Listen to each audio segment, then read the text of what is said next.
Hi friends, எல்லோரும் எப்படி இருக்கீங்க? குரூப் 2 2ஏக்கு எல்லாமே ரொம்பவே சூப்பராக படிச்சுட்ருப்பீங்க. நிறைய பேர் ரிவிஷன் ஸ்டார்ட் பண்ணியிருப்பாங்க. இன்னும் ஒரு சில பேர் பார்த்திங்கன்னா இன்னும் டாபிக் வந்து கம்ப்ளீட் பண்ணல அப்படின்னு சொல்லிட்டு ரொம்ப ஹார்ட் ஒர்க் பண்ணிகிட்டு இருப்பாங்க. ஸோ பதட்டப்படாமல் ரிலாக்ஸாக டெய்லி உங்கள் டார்கெட் என்னவோ அதை மட்டும் கம்ப்ளீட் பண்ணிடணும் அப்படின்னு சொல்லி கொஞ்சம் வந்து டென்ஷன் ஆகாமல் ஃப்ரீயாகவே படிங்க. நிச்சயமாக உங்களால் முடியும்.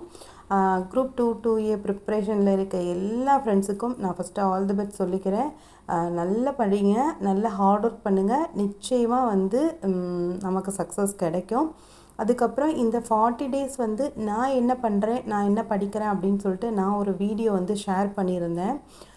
அந்த வீடியோ வந்து ஒரு வேளை நீங்கள் பார்க்கல அப்படின்னா செக் பண்ணி பாருங்கள். அதில் வந்து 2-3 சிஸ்டர்ஸ் வந்து நீங்கள் வந்து டெய்லி என்ன படிக்கிறீங்க அப்படின்னு சொல்லிட்டு அப்டேட் பண்ணுங்கள், நாங்கள் அதை ஃபாலோ பண்ணுறோம் அப்படின்னு சொல்லியிருந்தீங்க. நான் வந்து தமிழ் வந்து டெய்லி 6th to 10th வந்து ரிவிஷன் பண்ணிகிட்ருக்கேன். அதே மாதிரி +1 +2 வந்து டெய்லி 2 lessons 3 lessons அந்த மாதிரி படிச்சுட்ருக்கேன். அண்ட் டெய்லி ஒரு மேக்ஸ் டாபிக். ஜிஎஸ் வந்து நான் சொல்லியிருந்தேன் இல்லையா, அந்த ஆர்டரில் படிக்கிறேன். அப்புறம் ஒரு சில யூடியூப் சேனல்ஸும் நான் ஃபாலோ பண்ணிகிட்ருக்கேன். ஸோ அந்த மாதிரி டெய்லி அப்டேட் பண்ணும்போது உங்களுக்குன்னு ஒரு தனி பிளான்ஸ் இருக்கும். இன்னும் 40 டேஸ் தான் இருக்குங்கும் போது இதெல்லாம் படிங்க அப்படின்னு வந்து சொல்லி அது வந்து கரெக்டாக கைட் பண்ணி கொண்டு போக முடியாது. ஸோ அதனால் உங்களோட சுச்சுவேஷனுக்கு ஏற்ற மாதிரி நீங்கள் இவ்வளோ நாளாக என்ன படித்து முடிச்சிருக்கீங்க, இன்னும் என்ன படிக்க வேண்டியது இருக்குது அப்படின்னு நீங்கள் ஃபஸ்ட்டு கிளியராக அனலைஸ் பண்ணிவிட்டு அதுக்கப்புறம் உங்களுக்கு ஏற்ற மாதிரி அந்த டெய்லி ஷெட்யூல் போட்டு படிச்சிங்கன்னா மட்டும்தான் அது வந்து பர்ஃபெக்டாக இருக்கும். ஸோ அதனால தான் நான் டெய்லி வந்து ஷேர் பண்ணல. என்கிட்ட கேட்ட ஃப்ரெண்ட்ஸுக்கான விளக்கம் இது. அதுக்கப்புறம் வந்து இந்த 40 டேஸில் படிச்சிட முடியுமா அப்படின்னு சொல்லி ஒரு சில பேர் கமெண்ட் பண்ணியிருந்தாங்க. 40 டேஸில் படிச்சிட முடியுமா அப்படின்னு எந்த ஒரு விஷயத்தையுமே வந்து நம்மளால் முடியுமா அப்படின்னு சொல்லி ஒரு கொஷின் மார்க் போட்டு யோசிக்காதீங்க. எல்லாமே என்னால் முடியும், நிச்சயமாக நான் அதை வந்து சரியாக பண்ணிவிடுவேன், அந்த மாதிரி நம்பிக்கை நம்மளை சுற்றி இருக்கவங்க நம்ம மேலே வைக்கிறாங்களோ இல்லையோ நம்ம மேலே நம்ம வைக்கணும். நம்ம திறமை மேலே நம்ம வச்சுருக்கணும் நம்பிக்கை. நம்மளால் முடியும் அப்படின்னு நம்பினோம் அப்படின்னா தான் அந்த செயலை நம்மளால் முழு திருப்தியோடு செய்ய முடியும். ஸோ அதனால் என்னால் முடியுமா அப்படின்னு ஒரு கொஷின் மார்க்கோட எந்த விஷயத்தையுமே யோசிக்காதீங்க. முடியுமா அப்படின்னு யோசிக்கிறத விட உங்களால் எவ்வளோ முடியுமோ அதை வந்து பண்ணுங்கள். நிச்சயமாக வந்து ரிசல்ட் ரொம்பவே பெஸ்ட்டாக இருக்கும். அதுக்கப்புறம் பார்த்திங்கன்னா என்னோடய லைஃப்பில் நடந்த ஒரு இன்சிடெண்ட், நேற்று நடந்த விஷயம். நான் வந்து ஈவினிங் குழந்தைங்களுக்கு சொல்லி கொடுத்துட்டு படிச்சுட்டு இருந்தேன்னா ஈவினிங் வந்து 6 to 8 படிக்கணும்னு சொல்லிட்டு ஒரு ஸ்டடி பிளானில் ஷேர் பண்ணியிருந்திருப்பேன். அந்த டைம் வந்து படிச்சுட்ருக்கும் போது ரிலேட்டிவ் இல்லை கொஞ்சம் தூரத்து சொந்தக்காரவங்க தான், அவங்க திடீர்னு வீட்டுக்கு வந்தாங்க. வந்தோடனே நான் வந்து படிச்சுட்டு இருந்தேன், பக்கத்தில் பாப்பாவும் படிச்சுட்டு இருந்தா. தம்பி வந்து கொஞ்சம் அப்பாவோட வெளியில் போயிருந்தான்.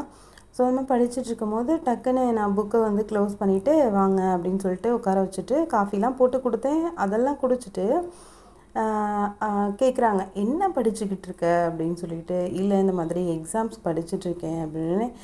என்ன, நான் பார்க்கும் போதெல்லாம் படிச்சுக்கிட்டே தான் இருக்க, எப்போ தான் வேலைக்கு போகிறது? ஏன்னா பிள்ளையும் படிக்கும் அம்மாவும் படிக்குமா?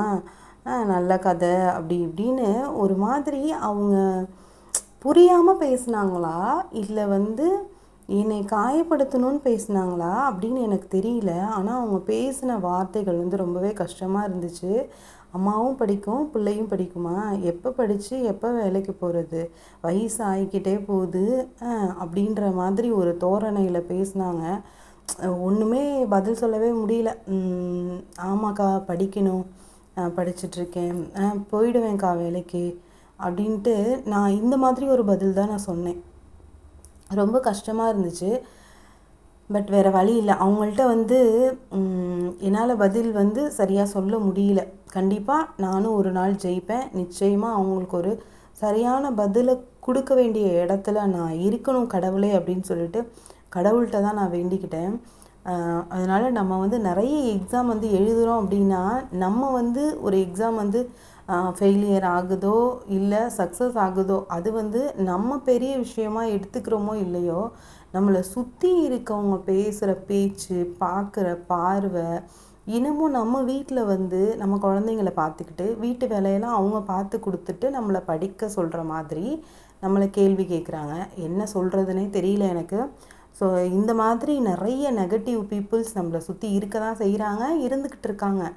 அவங்க வந்து நம்மக்கிட்ட நெகட்டிவான விஷயத்தை ஷேர் பண்ணணுன்னு பண்ணுறாங்களா, இல்லை நம்மளை கஷ்டப்படுத்தணும்னு பண்ணுறாங்களா, இல்லை அவங்களோட சந்தோஷத்துக்கு பண்ணுறாங்களா அப்படின்னு ஒன்றுமே புரியல. இருந்தாலும் இதனால் அவங்க பேசிட்டு அவங்க பாட்டுக்கு எழுந்திரிச்சு போயிடுறாங்க. அந்த வார்த்தைகளை வாங்கிக்கிட்டு அதையே நினச்சி கொஞ்ச நேரம் வருத்தப்பட்டுக்கிட்டு, இதனால் எனக்கு நேற்று பார்த்திங்கன்னா அந்த 6 to 8 படிக்கிற அந்த அந்த ஒரு மூடே சுத்தமாக போயிடுச்சு. அப்போ தான் 6 மணிக்கு புக்கை எடுத்தேன். ஒரு 6:20 தான் ஆயிருக்கும். இந்த மாதிரி ஒரு பர்சன் உள்ளே வந்தாச்சு.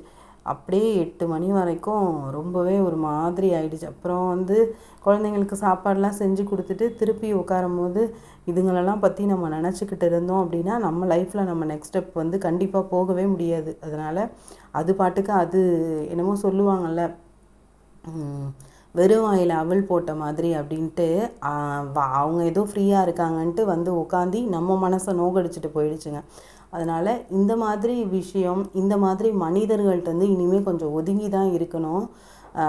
இந்த மாதிரி எதிர்மறையான விஷயத்தை நம்மக்கிட்ட திணிக்கணும்னு நினச்சிட்டு வராங்கள்ல, அவங்க அந்த மாதிரி பேசும்போது அதுக்காக ரொம்ப வந்து ரியாக்ட் பண்ணாதீங்க. அவங்க அந்த மாதிரி பேசுனாங்க அப்படின்னா நிச்சயமாக உனக்கு சரியான பதில் சொல்ல வேண்டிய இடத்துல நான் சீக்கிரம் வருவேன் அப்படின்னு மனசுக்குள்ளே மட்டும் நினைங்க. எந்த விஷயத்தையும் வெளியில் சொல்லாதீங்க. உங்களோட திட்டங்கள், உங்கள் பிளானு, நீங்கள் நெக்ஸ்ட்டு என்ன பண்ண போகிறீங்க அப்படின்ற விஷயத்த முக்கியமாக உங்களை சுற்றி இருக்கவங்கள்ட்டையும் உங்களுடைய உறவினர்கிட்டையும் ஷேரே பண்ணாதீங்க. முடிஞ்ச வரையும் நம்மளுடைய அந்த வெற்றிக்கான திட்டம் எல்லாமே வந்து நமக்குள்ளே தான் இருக்கணும். அது அப்படியே நமக்குள்ளே இருக்க தான் அது அப்படியே இறுகி வைராகியமாக மாறும். அப்போ தான் நம்மளால் வந்து வெற்றி பெற முடியும். இந்த மாதிரி வார்த்தையெல்லாம் வாங்குகிறோம் பார்த்திங்களா, அதை வாங்கி உள்ளே அப்படியே சேர்த்து வச்சுக்கணும். சேர்த்து அதை அப்படியே வைராகியமாக வச்சுக்கிட்டு நிச்சயமாக நானும் என் வாழ்க்கையில் ஒரு நாள் ஜெயிப்பேன், நானும் அரசு அதிகாரியாக ஒரு அரசு ஆசிரியராக மாறி நான் உனக்கு பதில் சொல்லுவேன்னு மட்டும் மனசுக்குள்ளே நினச்சிக்கோங்க. தொடர்ந்து படிங்க, நம்பிக்கையோடு இருங்க. நம்ம மேலே நம்பிக்கை வச்சா மட்டும்தான் நம்மளால் எதுவுமே செய்ய முடியும். எனக்கு அவங்க சப்போர்ட் பண்ணல, இவங்க சப்போர்ட் பண்ணல, இவங்க இப்படி பேசுகிறாங்க, அவங்க இப்படி பேசுகிறாங்க, அப்படி இப்படின்னு சுற்றி இருக்க விஷயத்தை வந்து நினச்சி உங்கள் டைமை வந்து வேஸ்ட் பண்ணாமல் தொடர்ந்து படிங்க, நம்பிக்கையோடு இருங்க. நேரம் கிடைக்க மாட்டேங்குது அப்படின்னு சொல்லாதீங்க. முடிஞ்ச வரைக்கும் எப்படி அந்த நேரத்தை வந்து உருவாக்கலாம், இந்த 24 மணி நேரமும் நம்ம கையில் தான் இருக்குது. நம்ம எப்படி நேரத்தை உருவாக்கலாம், என்ன மாதிரியான வேலையெல்லாம் செஞ்சு டக்குன்னு முடித்தோம் அப்படின்னா நமக்கு நேரம் கிடைக்கும் அப்படின்னு சொல்லி பிளான் பண்ணி அந்த நேரத்தை வந்து சரியாக வந்து ஹேண்டில் பண்ணினீங்க அப்படின்னா நிச்சயமாக படிக்க முடியும் ஃப்ரெண்ட்ஸ்.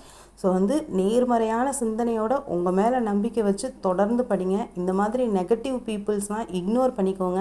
இக்னோர் பண்ண முடியாத பட்சத்தில் அவங்க வந்து தான் ஆவாங்க, பேசி தான் ஆகணும், நீங்கள் கேட்டு தான் ஆகணும் அப்படின்னா அந்த மாதிரி நேரத்தில் காது கேட்காதவங்க மாதிரி இருந்துக்கோங்க.